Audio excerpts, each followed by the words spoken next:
Hey guys, Dr. Snellgrove here, just recording a quick video for the body paragraphs for our third and final regular essay in our online summer integrated reading and writing class. I know it feels like it's been a lot longer than it actually is. Surely that's not just on my end, right? Now, I know I pretty much always say they're quick videos. I like to think they mostly are, but this one may particularly live up to the billing because, as I've mentioned before, going back to essay one, those videos tried to concentrate more on the actual blueprint. Hey, what goes into, an intro, what goes into a body paragraph, that kind of thing.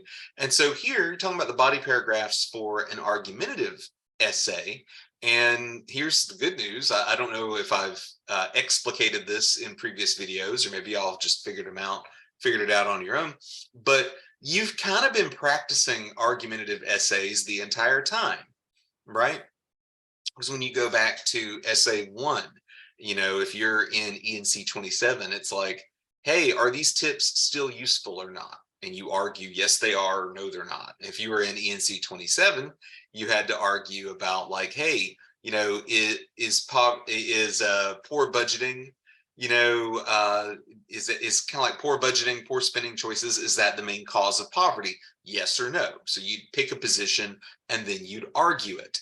And so, essay three, when you get right down to it, the primary thing that's different here, well, two things. One, of course, you're now picking your own topics. So what do you want to argue about?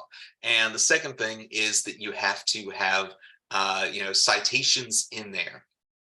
All right, so the first part is arguably the easier part because as we've talked about before, what are you doing in these body paragraphs? You are trying to convince people of your thesis. So your thesis in this essay is meant to be you picking a side of a controversial issue. As you imagine, some of my colleagues have asked me over the years, like, what kinds of papers do you get, Dr. Snellgrove? When people get to pick their own topics, I'm like, a whole lot of them want to legalize weed. Don't blame them. But the idea there, it's like, all right, in all seriousness, if my thesis was the state of Florida needs to legalize recreational marijuana, right? So then my body paragraphs, I need to write these with the mindset of, hey, I got to convince some people that don't agree with me, which is obvious when you say it out loud. You're not convincing people that already agree with you because, well, they don't need convincing. You're instead trying to convince people that are on the fence or maybe even opposed to what you're doing. So it's like, all right, I'm going to lay out what the different benefits are. All right, so once again, just like before, we're not changing the formula up or anything.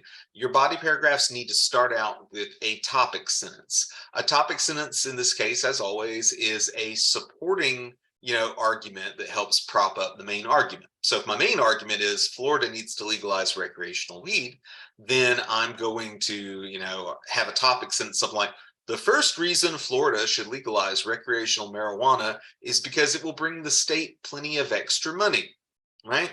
And so that's a supporting argument. I'm saying in this paragraph, I'm focusing only on the idea that legalize it, tax it, state brings in plenty of money.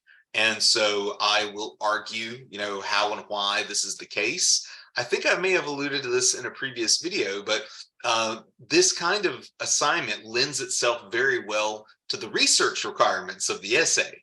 So, there's lots of things you can do with outside sources and research, but one of the primary things is quantifying information, right? Because it's one thing for me or anyone else to say, man, the state could make so much money, man.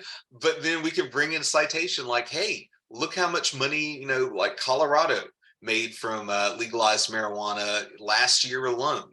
Let's look at the size of Florida. We can extrapolate how much more money Florida would stand to make in taxpayer dollars by legalizing.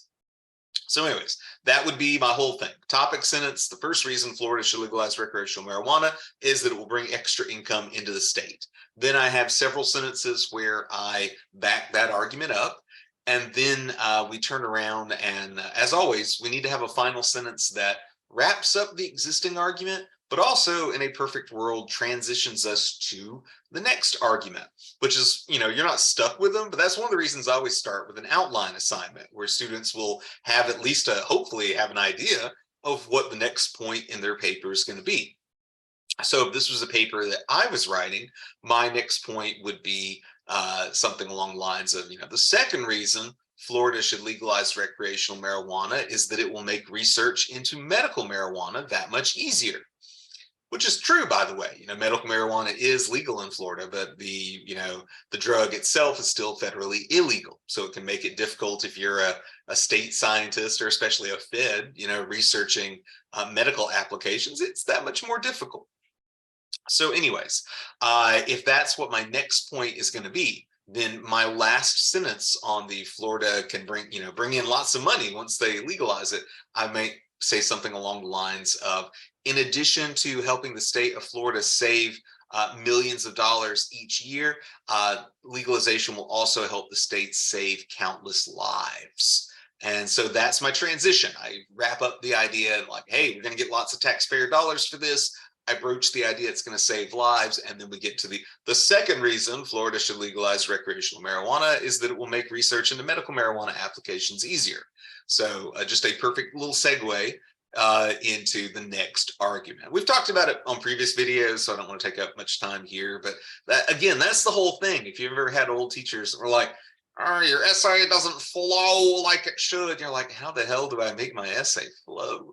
That's all they mean, is solid transitions between your sections. Make it look like, even if you just added that thing at the last minute, right before you hit the submit button, it makes it look like your paper is well planned out and well organized, and one section flows clearly into another. Conversely, without those transitions, going from one argument to another sometimes feels like, oh, this is like a completely new paper over here. It looks like 3 different arguments that got stapled together, and turned into one thing. But that's pretty much the nuts and bolts of the body paragraph essay. Like I said, please, I hope this is obvious, but if you have any questions, it can be about this, it can be about anything else, the class, the deadlines, the anything, then please feel free to email me. Feel free to text me at 863-835-2399. You're going to get an email from me about this as well. But speaking of deadlines, it's good news, bad news, where the end of the semester is rapidly approaching. I think it's August 8th, and I'm recording this and uploading this on July 27th. So that's maybe the bad news. You're like, oh God, that's really close. That's like, what, a week from, not this Monday, the next Monday, close. That's the bad news, if you want to think of it that way. The good news, all right, this is almost certainly going to be our last regular daily assignment, and I'm going to have probably one more quiz up, some more chapter videos up, and then a final exam. My goal basically is to get all of this stuff up and out kind of early.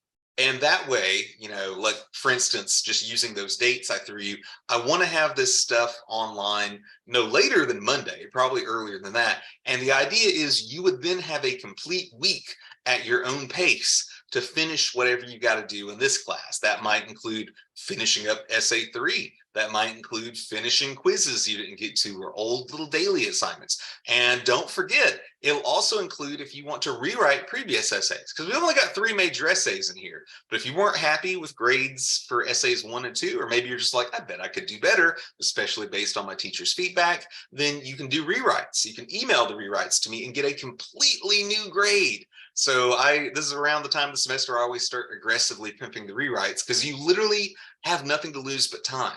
And I'm not saying that your time is obviously very valuable, but I just mean, I always get the paranoid students like, what if my rewrite is worse? And I'm like, that should be impossible unless you did a page 1 rewrite, literally threw everything out and then did a worse job. But I try to structure the comments where it's like, hey, the paper that you submitted as is, here's what the grade is. And if you address XYZ things that I brought up in my comments, it can get the grade higher. And you are welcome to email me or text me if you have any questions about rewrites as well. But yeah, I think that's it for me. I do appreciate your time. Please reach out if you have any questions, and looking forward to seeing your work. Bye.